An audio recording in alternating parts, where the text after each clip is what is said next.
अब बात कर लेते हैं कलेक्टिव नाउन की। कलेक्टिव नाउन मीन्स समूहवाचक संज्ञा, समूह ग्रुप की बात होती है। जैसे एक कक्षा में यदि एक विद्यार्थी है तो उसको हम केवल विद्यार्थी कहेंगे, मगर जब विद्यार्थी बहुत सारे होते हैं तो वो क्लास कहलाती है, यानी कि विद्यार्थियों का समूह कक्षा कहलाता है। उसी प्रकार बहुत सारी क्लास मिलकर एक स्कूल का निर्माण करती है। बहुत सारे डॉक्टर्स, नर्सेज, वार्ड बॉय, सफाई कर्मी मिलकर एक हॉस्पिटल का निर्माण करते हैं। तो ये सब समूह होता है। एक सोल्जर केवल सोल्जर होता है, मगर जब अनगिनत सोल्जर होते हैं तो उसको हम आर्मी कहते हैं, यानी कि इनको एक ही यूनिट माना गया है।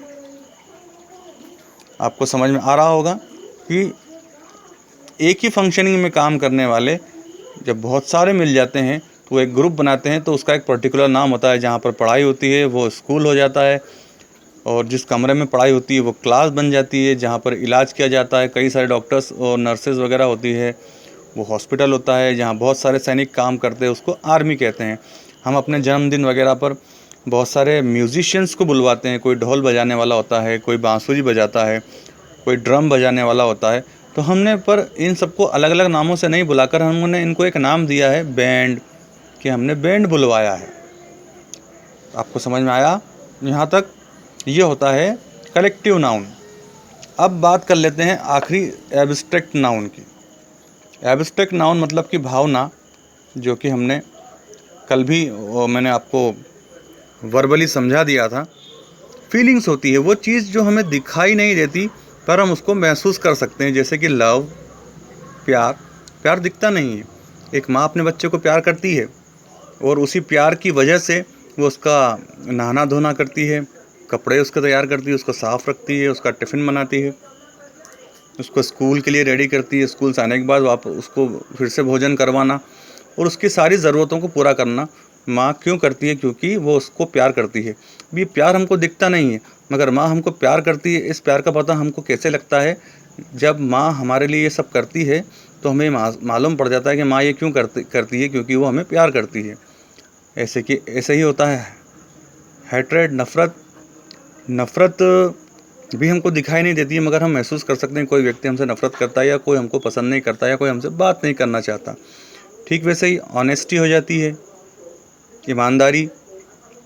ईमानदारी भी दिखाई नहीं देती, मगर हम व्यक्ति के कर्म से, उसके आचार विचार से हम ये पता कर लेते हैं कि वो व्यक्ति ईमानदार है।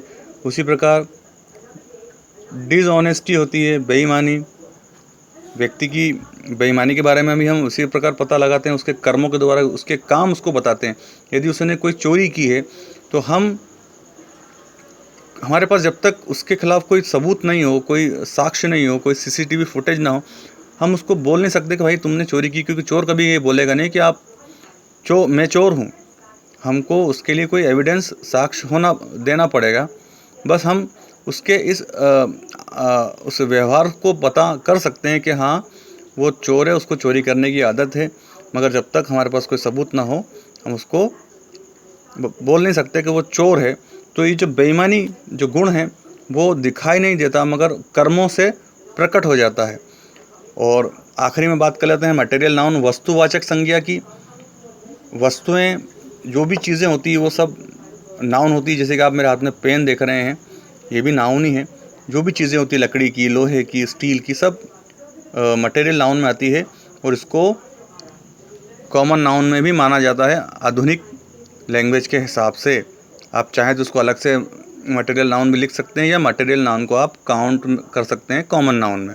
ठीक है बच्चों, तो उम्मीद करता हूँ कि आज का ये लेसन आपको अच्छे से समझ में आया होगा, और आप घर पर अब इन्हीं नाउन्स की प्रैक्टिस करेंगे और मुझे बताएंगे। कोई भी आपकी समस्या हो तो मुझसे आप क्वेरी करें और पूछें। ठीक है, अगले वीडियो में फिर मिलते हैं। Thank you.